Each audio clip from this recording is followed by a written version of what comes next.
నమస్తే. ఇన్నాళ్ళు నన్ను సపోర్ట్ చేస్తూ, ఎంకరేజ్ చేస్తూ మీ ప్రేమని నాకు అందిస్తున్న ప్రతి ఒక్కరికి కృతజ్ఞతలు.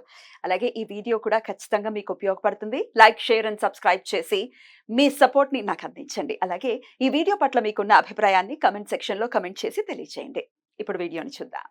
నమస్తే, వెల్కమ్ టు అవర్ ఛానల్. నేను పద్మిని. ప్రస్తుతంతో పాటు ప్రముఖ ఆధ్యాత్మికవేత్త, ప్రముఖ న్యూమరాలజిస్ట్, లక్ష్మీ నరసింహస్వామి ఉపాసకురాలు శ్రీమతి స్రవంతి గారు మనతో పాటు ఉన్నారు. మాట్లాడదాం. నమస్తే అక్క. నమస్తే పద్మిని. అక్క, రిలేషన్స్ మధ్య గ్యాప్ కానీ లేకపోతే మిస్అండర్స్టాండింగ్స్ తో రిలేషన్స్ బ్రేక్ అవ్వటం అనేది చూస్తుంటాం. ఏ రిలేషన్ అయినా అవ్వచ్చు. ఇద్దరు మంచి ఫ్రెండ్స్, ప్రాణ మిత్రులుగా ఉండేటటువంటి పరిస్థితి నుంచి చిన్న కమ్యూనికేషన్ గ్యాప్ కూడా ఒక్కొక్కసారి బ్రేక్ చేసేస్తుంది రిలేషన్స్. కొన్నేళ్ల తర్వాత అనిపిస్తుంది, అరే వాళ్ళు ఉండుంటే బాగుండు లైఫ్లో అని ఖచ్చితంగా అనిపిస్తుంది. అలాంటప్పుడు మళ్ళీ తిరిగి వస్తే బాగుండు, యాజ్ ఇట్ ఈస్గా మా రిలేషన్ కంటిన్యూ అవుతే బాగుండు అని అనే పరిస్థితుల్లో అలాంటి మార్పులు తెచ్చుకోవచ్చా మనం? దానికి ఏదైనా హెల్ప్ తీసుకొని చేయొచ్చా? ఏదైనా రెమెడీ ఉంటుందా దీనికి? తప్పకుండా ఉంటుంది పద్మిని.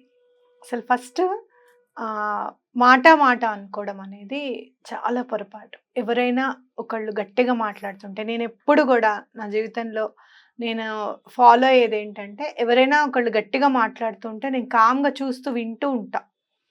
ఒక్కొక్కసారి ఈయనకు కూడా కోపం వస్తుంది. నేను గట్టిగా మాట్లాడుతుంటే నువ్వేం మాట్లాడవేంటి, కనీసం నన్ను సపోర్ట్ కూడా చేయవేంటి అని అంటే, లేదు అసలు మిస్టేక్ ఏంటి, వాళ్ళేమన్నారు మీరేమన్నారు అనే దాని మీద చూస్తున్నానండి, అట్లా సపోర్ట్ చేయకుండా ఉండడానికి కాదు అని చెప్పి ఖచ్చితంగా చెప్తాను. ఎందుకు అనంటే, ఇద్దరు గట్టిగా మాట్లాడేసుకున్నారు అనుకో, అది గొడవలోకి రూపాంతరం చెందడానికి చాలా తక్కువ టైం పడుతుంది మనకి. కాబట్టి వాళ్ళు ఒకళ్ళు ఎవరైనా గట్టిగా మాట్లాడుతుంటే అసలు మనం ఫస్ట్ ఆలోచించాలి, దేని వల్ల వచ్చింది ఈ గొడవ అనేది చూడాలి. అలాగే ఎవరి వల్ల వచ్చింది ఈ గొడవ అనేది కూడా చూసుకోవాలి. ఇద్దరు బాగుంటే ఫస్ట్ గొడవలు పెట్టడం అనేది ఇంపార్టెంట్గా ఫీల్ అవుతూ ఉంటారు అనమాట. వీళ్ళ గురించి ఏదైనా తెలిసి ఉండొచ్చు, మీకు నిజమే అయి ఉండొచ్చు, కానీ అది ఇద్దరి మధ్యలో అది గొడవకి దారి తీస్తుంది అన్నప్పుడు నిజం కూడా చెప్పొద్దు అనేది మన ధర్మంలోనే ఉంది. అవునా కదా? ఒకవేళ ఆ నిజం వల్ల ఎవరైనా ఇద్దరు విడిపోతున్నారు అంటే ప్రాణం పోతుంది అంటే, ఆ నిజం వల్ల ఎవరి జీవితం అన్న నాశనం అయిపోతుంది ఇంకా అని అనుకుంటే కనుక అది దాయడం చాలా ఇంపార్టెంట్ అనేది మనం తెలుసుకోవాలి. అలాగే ఎవరితోన్నా గొడవ అయింది అనుకో, ఫర్ సపోజ్ అది మిస్అండర్స్టాండింగ్ వల్ల అయింది, మిమ్మల్ని వాళ్ళు మిస్అండర్స్టాండ్ చేసుకున్నారు. నువ్వు బలానా వాళ్ళు చెప్పారు నా మీద, ఏదో చెప్పావట కదా వాళ్ళకి అని అంటే, నేనేం చెప్పాను, ఈ మాట అన్నావా లేదా అంటే, అవును అయిపోయి ఇంకేంటి. కానీ ఆ సందర్భం వేరు, ఆ మాట ఎందుకన్నారు అనే ఉద్దేశం వేరు. ఏ ఉద్దేశంతో అన్నామో ఆ ఉద్దేశం తీసుకోకుండా మిమ్మల్ని తప్పుడు అపార్థం చేసుకున్నారు. అది ఇక్కడ కాన్సెప్ట్ అనమాట. అలా గొడవ అయ్యి విడిపోతే కనుక భార్యాభర్తల మధ్యలో కూడా ఒకటి చెప్పబోయి ఇంకోటి అర్థమవుతూ ఉంటుంది. అందులో భర్తకి భార్య చెప్పింది కరెక్ట్గా అర్థం కాదు, అలాగే భార్యకు కూడా కరెక్ట్గా అర్థం కాదు. మిస్అండర్స్టాండింగ్ ఎక్కడైనా జరుగుతుందంటే ముందు భార్యాభర్తల మధ్యలో. అలా ఏమన్నా ఉంటాయి కనుక టుగెదర్ యాక్ట్. టుగెదర్ యాక్ట్ ఎంత మీనింగ్ ఉందో చూడు ఈ స్పీచ్ వర్డ్ లో. ఆ టుగెదర్ యాక్ట్ అన్నప్పుడు మీ మధ్యలో ఉన్న మిస్అండర్స్టాండింగ్ అంతా కూడా తొలగిపోతుంది అనమాట. నేను చాలా మందిని చూసాను, మాట్లాడుకోకుండా అన్నదమ్ములు అక్క చెల్లెళ్ళు పక్క పక్కనే కూర్చుంటూ ఉంటారు, మళ్ళీ ఫంక్షన్కి వెళ్తారు, మాట్లాడుకోరు, అలా చూస్తూ ఉంటారు. అప్పుడు మీరు టుగెదర్ యాక్ట్ అని మీరు చదవండి. అవును అసలు ఏంటి ఇందాక నుంచి చూస్తున్నాను, పలకరించచ్చుగా, నేనే నేను పలకరించాలా ముందు అని వాళ్ళు వస్తారు ఫస్ట్ అనమాట. వాళ్ళు రావాలి, అట్లా మీ ఇద్దరు మళ్ళీ కలిసిపోవాలి, చక్కగా కలిసిమెలిసి ఉండాలి అందరూ అని చెప్పి చదవండి. తప్పకుండా మిస్అండర్స్టాండింగ్ అనేది తొలగిపోతుంది. ఇప్పుడు తల్లి కూడా చదవచ్చా అక్క? ఇప్పుడు ఇద్దరు పిల్లలు ఉన్నారు, వాళ్ళిద్దరూ మాట్లాడుకోవట్లేదు, అసలు బాధ తల్లిదండ్రులకి కదా. అబ్బా వీళ్ళిద్దరూ రామలక్ష్మణులాగా ఉండాలనో, లేకపోతే అక్క చెల్లెళ్ళు చక్కగా కలిసి ఉండాలనో ఏ తల్లిదండ్రులు కోరుకోరు? తప్పకుండా కోరుకుంటారు. వాళ్ళు మాట్లాడకపోతే బాధపడతారు. తల్లిదండ్రులు చదవచ్చా? తప్పకుండా చదవచ్చు. మేము ఈ పిల్లల మధ్యలో గొడవలు ఉండకూడదు, మిస్అండర్స్టాండింగ్స్ ఉండకూడదు. చిన్నప్పటి నుంచే మీరు ఏదైనా కేర్ తీసుకోవాలి. 10th క్లాస్ చదువుతున్నారు మీ పిల్లలు, వాళ్ళు ఎప్పుడు కూడా కలిసి ఉండాలనుకుంటున్నారు, టుగెదర్ యాక్ట్ అని చెప్పి రోజుకి ఒకసారైనా వాళ్ళిద్దరి పేర్లు తలుచుకొని టుగెదర్ యాక్ట్ అని చదవండి. నేను మా పిల్లల కోసం చదువుతాను. వాళ్ళిద్దరు దెబ్బలాడుకుంటూ ఉంటారు పద్మిని, మధ్యలో మనం వెళ్ళిన వాళ్ళం పిచ్చివాళ్ళం అయిపోతాం. అక్కే కదా నన్ను అంది, మేమిద్దరం ఏమన్నా అనుకుంటామంటారు చిన్నది. అలా అట్లా అంటే ప్రేమ అనేది ఖచ్చితంగా బ్లడ్ రిలేషన్ లో ఉంటుంది. అలాగే స్నేహంలో కూడా నువ్వు చూడు, వాడికి నాకు 1,00,000 ఉంటాయి. కానీ మీరు మాత్రం మధ్యలో వచ్చి మా ఇద్దరి గురించి చెప్పకండి అనేవాళ్ళు కూడా ఉన్నారు. అసలు అది కదా అసలు సిసలు స్నేహితుడు స్నేహం. అంటే అదే. కదా, స్నేహం అంటే కూడా అదే. అది. ఏదో ఒకళ్ళు చెప్పారని చెప్పి స్నేహాన్ని మానేసి ఇంకోళ్ళు చెప్పారని ఇంకోళ్ళతో స్నేహం చేసేసి స్నేహం కూడా అక్క చాలా చాలా ఈజీగా చేసేస్తూ ఉంటారు. మనకి మన ఇతిహాసాలు చెప్తున్నాయి ఎలా స్నేహం చేయాలి. రామ సుగ్రీవులు ఎలా స్నేహం చేసుకున్నారు, అగ్ని సాక్షిగా స్నేహాన్ని అంటే ఒక ప్రమాణ రూపంలో చేసుకున్నారు.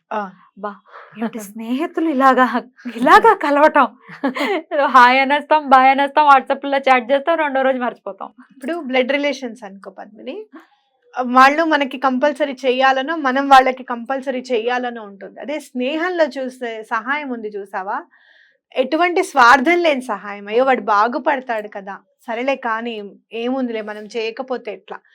నేను ఒకళ్ళు మాట అనగా నేను విన్నాను, అది నాకు చాలా ఆనందం అనిపించింది. నువ్వెందుకు చేసావు ఈ పని అని నేను అతన్ని అడిగినప్పుడు, అతను బిజినెస్ చేస్తూ ఉంటాడు అనమాట. నేను బిజినెస్ లో ఉన్నాను కదా, నాకు ఆ రోజు సహాయం చేయబట్టే కదా, నలుగురు నన్ను ఎంకరేజ్ చేయబట్టే కదా నేను ఈ స్టేజ్ లో ఉన్నాను. తనని ఎంకరేజ్ చేయాలి, మన కొత్తగా బిజినెస్ చేసే వాళ్ళని ఎంకరేజ్ చేయాలన్న ఉద్దేశంతో నేను చేశానండి, అంతకు మించి వేరేది కాదు అన్నప్పుడు నేను అవాక్కైపోయాను. ఇంకా వేరే మాట లేదు నా దగ్గర. ఎంత నిజాయితీ ఉంది అందులో, ఎంత అంటే ఎంత మంచితనం అంటే ఎంకరేజ్ చేయాలి అని అంటే స్వార్థం ఏముంది అందులో, ఇంకా అందులో ఇంత వీసమెత్తు స్వార్థం లేదండి నాకు అని చెప్పినప్పుడు నేను ఇంకేం అనలేకపోయాను. మంచి కోసం కదా చేశాడు, కరెక్టే, అది ఎప్పటికైనా మంచి అయ్యే అతనికి చేరుతుంది తప్పించి అతనికి మాత్రం అన్యాయం జరగదు అనేది నా మైండ్లో వచ్చిందనమాట. కాబట్టి అలా స్నేహం చేసేవాళ్ళు కానీ, అలా స్నేహంలో సహాయం చేసేవాళ్ళు కానీ చాలా ఇంపార్టెంట్.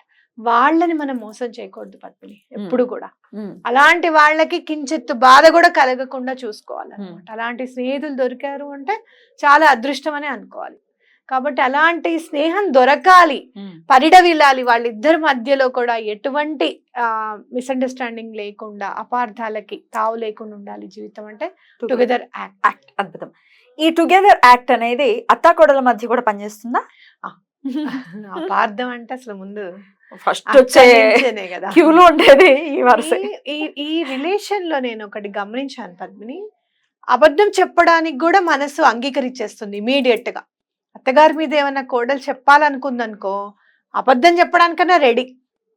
ఏదైనా కానీ అక్కడ ఆవిడ తప్పు చూపించాలి. అదే కోడల మీద కూడా చాలా చూసాను నేను. పొద్దున్నుంచి పనింతా నేనే చేస్తున్నాను అన్నట్టు చెప్తారనమాట. అమ్మాయి ఏమీ పని చేయట్లేదు అని అంటే, తిరిగి వచ్చిన మగవాడికి ఏమనిపిస్తుంది, అయ్యో మా అమ్మ పడుకుంటే నువ్వు కూడా పడుకున్నావా, నువ్వు పని చేయలేదా, మా అమ్మ చేసి పడుకుంది, అయ్యో లేదు పొద్దున్నుంచి చేసింది అని కూడా చెప్పడానికి కూడా ముందుకు రారు పద్మిని. అట్లా ఉండకూడదు.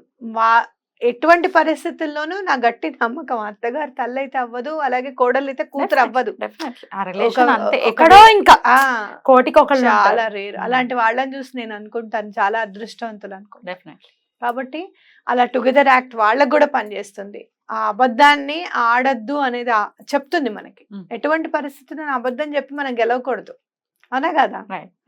నిన్న నేను ఒక జోక్ చూసాను పద్మిని, నీకు మీ అత్తగారు ఇష్టమా అంటే లేదు నా భర్తే ఇష్టం అంట.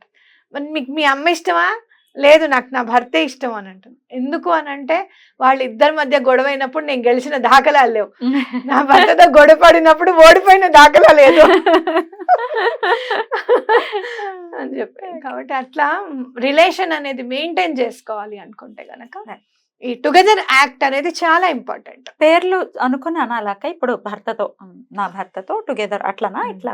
ఇప్పుడు ఎవరైనా మీరు అనుకున్నది ఏదైనా రాంగ్ వేలో వాళ్ళకి అర్థమైంది, రాంగ్ వేలో అర్థం చేసుకోబడ్డారు వేరే వాళ్ళ ఇన్ఫ్లుయెన్స్ వల్ల అన్నప్పుడు ఆ వాళ్ళ పేరు తీసుకొని, నేను చెప్పింది ఇది, నా ఉద్దేశం ఇది తప్పుడు ఉద్దేశంతో నేను చేసింది కాదు, లేకపోతే కావాలని చేసింది కాదు.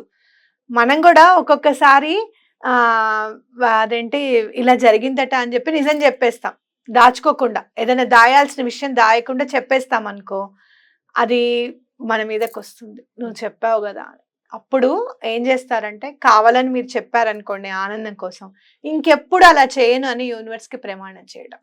ఓకే. రెండు ఏంటంటే ఇలా తప్పుగా నేను చెప్పలేదు, నేను కావాలని చెప్పలేదు, నేను మంచి కోసమే చెప్పాను అని నిజాయితీగా మీ నిజాయితీ చెప్పడం. ఎలా ఎందుకు చెప్పారనేది మీ మనస్సాక్షికి తెలుసు కదా, అది చెప్పుకొని వాళ్ళ పేరు చెప్పి టుగెదర్ యాక్ట్ అని చెప్పండి. ఈ విధంగా చేసుకోవాలి. ఎన్నిసార్లు చదవాలి పర్ డే? 28 టైమ్స్.